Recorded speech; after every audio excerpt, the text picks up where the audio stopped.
నిరీక్షణ prayer house మరియు centres సంఘముల తరపున లోకరక్షకుడిగా భూమికేతించిన యేసుక్రీస్తు నామంలో మీ అందరికీ నా ప్రత్యేకమైన వందనములు. నేటి దేవుని మాట మత్తయి సువార్త 1:21.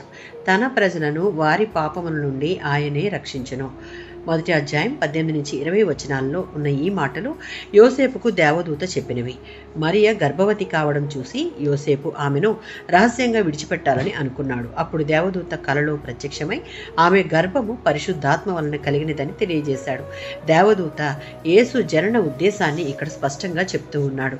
యేసు కేవలం మంచి బోధకుడిగా రావడం కాదు, మనుషులను వారి పాపాల నుండి రక్షించడానికి వచ్చాడు. యేసు అనే పేరుకు రక్షకుడు అని అర్థం. మనిషికి ప్రధానమైన సమస్య పాపం. మనిషి తన సొంత శక్తితో తనలో ఉన్న పాపం నుండి పూర్తిగా విడిపోలేడు.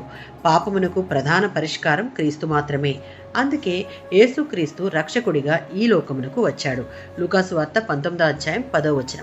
నశించిన దానిని వెతికి రక్షించుటకు మనుష్య కుమారుడు ఈ లోకమునకు వచ్చెను. పాపము వలన నశించిపోతున్న మనలను రక్షించి ఆ పాప కూపము నుండి విమోచించుటకు మహిమను విడిచి దైవ మానవుడిగా ఈ లోకమునకు వచ్చాడు. 1 యోహాను పత్రిక 1:7. యేసు రక్తము మాత్రమే మనలను పాపము నుండి రక్షిస్తుంది. ఎప్పుడు అంటే 1 యోహాను పత్రిక 1:9. మనం స్వచ్ఛందంగా మన పాపాలను ఒప్పుకుంటే ఆయన వాటిని క్షమించి సమస్త దుర్నీతి నుండి మనలను పవిత్రపరుస్తాడు. అనగా యేసు మనలను పాపంలోనే ఉండడానికి రక్షించలేదు, పాపాన్ని విడిచి పరిశుద్ధంగా జీవించడానికి రక్షించాడు. ఆమేన్.